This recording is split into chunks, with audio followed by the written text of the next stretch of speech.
ज्योति कृष्णा जी, हरिद्वार से। राधा वल्लभ श्री हरिवंश महाराज जी। बाबा जी, मेरा आपसे एक प्रश्न बहुत समय से पूछने की इच्छा थी। मेरा 4 साल का अब कॉलेज है बाकी। वहां पर अधिकतम बच्चे एक दूसरे से बहुत अभद्र भाषा, गालियां, काम वासना में रुचि वाली बातें करते हैं। मैं इस माहौल में रहकर भी हर वक्त श्री जी का भजन होता रहे उसके लिए प्रयासरत हूँ। बच्चों से बात करते करते नाम कैसे चला सकता हूँ, डर लगता है फिसल ना जाऊं। महाराज जी, मैं जैसे आप कहोगे वैसा ही ठीक चलना चाहता हूँ। महाराज जी, मेरे पे कृपा करें कि नहीं, मैं। भक्ति तो की जा सकती है, ऐसा नहीं कि भक्ति नहीं हो सकती है। विभीषण जी लंका में रह के भक्ति कर लिए, जहाँ हर क्षण निशाचरी ही चेष्टाएं हो रही, अब गंदी से गंदी चेष्टाएं हो रही, खुले में ऐसे जिंदा मनुष्यों को, पशुओं को खा रहे हैं, आचरण बहुत गंदे कर रहे हैं। ऐसी उच्च कोटि की भक्ति विभीषण जी की कि भगवान सराहना करते हैं।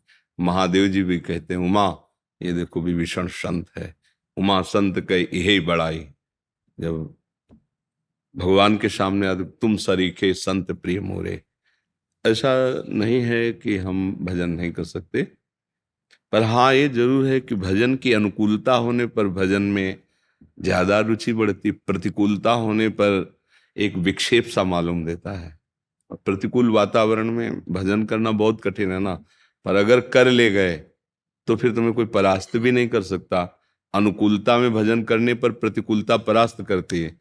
तो प्रारंभ में जब हमसे कोई बात करता तो अखंड भजन का एक भाव बना था कि निरंतर नाम जप करेंगे। तो अब गुरुजनों के पास रहना, समाज में रहना, तो बोलना ही पड़ता था।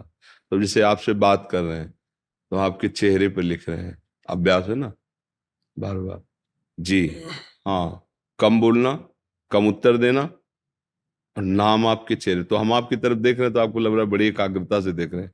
हम अपना काम कर रहे हैं। लिखा आपके चेहरे पे नाम है, स्मृति में नाम है, वाणी में हम वार्ता कर रहे हैं, तो हमारा स्मरण चल रहा है।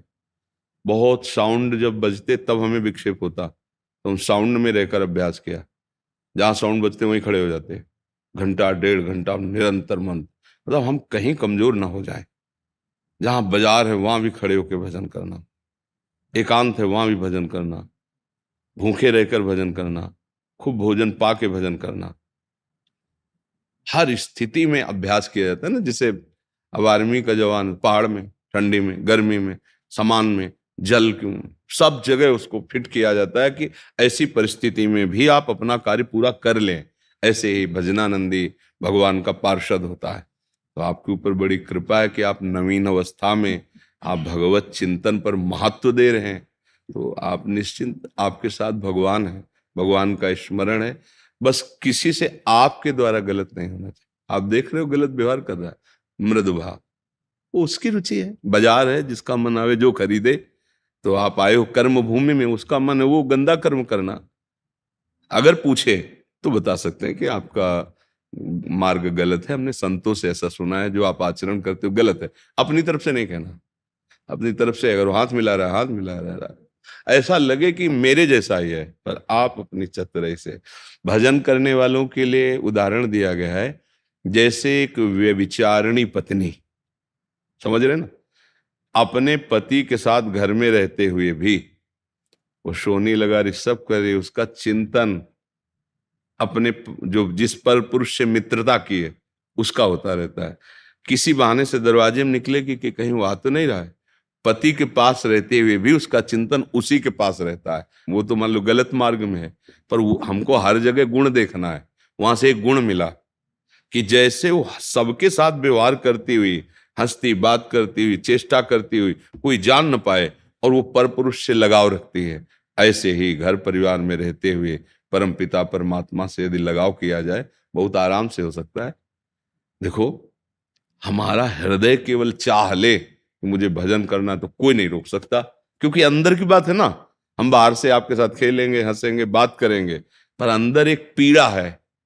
प्रभु मिले भजन, तो बार बार चित्त वृत्ति प्रभु, जहां हमारा लगाव होता है वही हमारी चित्त वृत्ति जाती है।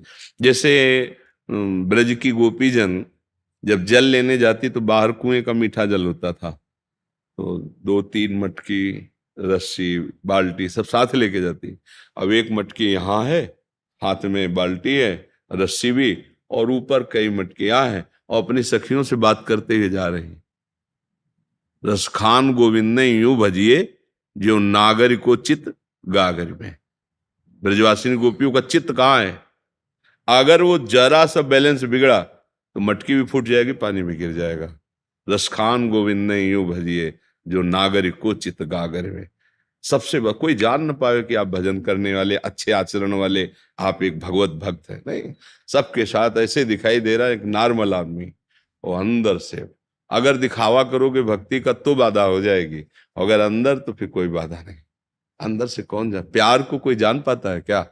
बाहरी नाटक को प्यार के जानता है, हम तुम्हारे बिना जी नहीं सकते, ऐसा वैसा, तो दिखाई देता है हाँ भाई प्यार करता है, लेकिन वो अंदर की बात है। प्रीतम नेत्रों की भाषा समझते हैं। प्यार में नेत्रों की भाषा होती, वाणी का ज्यादा प्रयोग नहीं होता। प्यार में जिससे प्यार होता है नेत्रों की बात।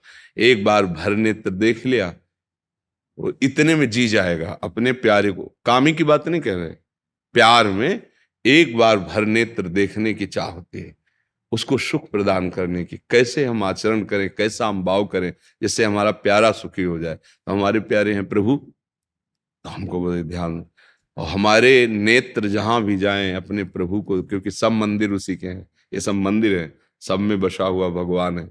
बढ़िया। अब वो खेल कैसा कर रहे हैं उनकी मर्जी है, मुझे खेल कैसा करना ये उनका आदेश है। भक्त ऐसे चलता है। भक्त अपने लोग क्या करते हैं, भगवान ने कहा ऐसा नहीं करना चाहिए तो हम सबको सुधारेंगे, वो खुद बर्बाद हो जाता है, सुधर नहीं पाता है।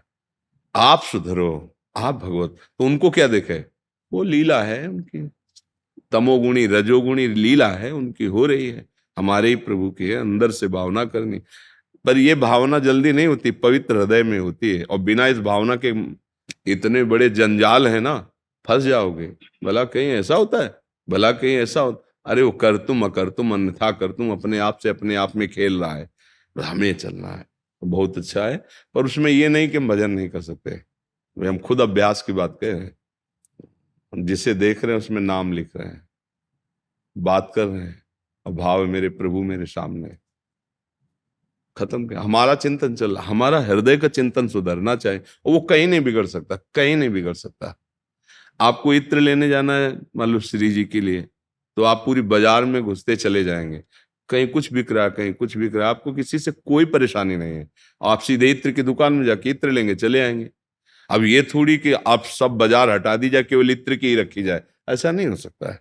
सबकी पसंद है, कोई मिठाई खरीद रहा है, कोई वस्त्र खरीद रहा है, आप इत्र लेने जा रहे हैं श्री जी के, तो आपके दिमाग में इत्र और लक्ष्य इत्र की दुकान, तो पूरी बाजार चीर कर चले जाएंगे, आपको कोई विक्षेप नहीं। समझ रहे ना, ऐसे ही संसार में रहा जाता है। हमारा लक्ष्य है भगवान का दर्शन, भगवान का भजन, भगवान की प्राप्ति। अब पूरे संसार में आप डोलो, उसी का सारा ये बाजार लगा हुआ है। आपको क्या लेना है, हमको जो लेना है बस हमको वही, मतलब नाम लेना है और रूप दर्शन करना है, और जितना बन सके सबको सम्मान देना है, अनुकूलता देने। वो भले पापाचरण करने वाला वो जानेगा, हमारे सामने है राधे। हमारी मंद मुस्कान, हमारा प्रेम भरा व्यवहार उसको परिवर्तित करेगा। हमें चेष्टा नहीं करनी उसके साथ दुष्टता की, क्योंकि एक दुष्टता का आचरण कर रहा है, एक उसको दुष्ट कह रहा है, और एक खड़ा होकर दुष्टता को देख रहा है, तीनों समय बर्बाद कर रहे हैं, तीनों एक ही रंग में रंग रहे हैं। समझ रहे ना, हाँ, ना हमें दुष्टता देखनी है, ना हमें दुष्टता का आचरण करना है, ना दुष्टता की बात चिंतन करनी है, हमें तो नाम चिंतन करना है, भगवान को पाना है। तो इस भाव से चला जाए। अध्यात्म अलग उल्टा मार्ग है संसार से। संसार के मार्ग का अगर आप अनुसरण करेंगे तो लड़ाई झगड़ा ही होता रहेगा। तो अब वो तो गंदी बात करता था, आप अपने हृदय को गंदा कर रहे हैं। इसलिए बहुत चतुराई की जरूरत है, बहुत चतुराई की जरूरत है। विवेकवान वही है जो अपने को बचा के निकल जाए, कोई उसे पकड़ ना पावे। समझ रहे ना जी। हमें बहुत अच्छा लगा भाई, जैसे आप नई नई अवस्था के बच्चे ऐसे चलते हो ना तो हृदय में शीतलता होती। नहीं आजकल जलन बढ़ रही है कि गंदे गंदे आचरण, गंदे गंदे नशा नई अवस्था के बच्चे करते हैं, तो लगता है जब ये हमारी नई पीढ़ी है हमारे भारत की, यही जब बिगड़ जाएगी तो फिर आगे होगा क्या? न शास्त्र को कोई मानेगा, न संतों को मानेगा, न धर्म को जानेगा, तो पतन ही पतन है। जब सही मार्ग नहीं तो भटकना ही भटकना है। जैसे आप सब नए बच्चे उत्साहित होते हैं तो लगता है हमारा जीवन सार्थक है, कि अगर आप लोग हो तो आपकी संतानें, आपका परिवार, आपकी समाज, जब आप धर्म में व्यवस्थित रहेंगे ना, तो फिर वैसी व्यवस्था बनती है। भगवान कृपा करें, बुद्धि शुद्ध रहे, शरीर स्वस्थ रहे और मन प्रभु की आज्ञा और प्रभु के नाम में रहे, तो हमारा जीवन सार्थक हो जाएगा।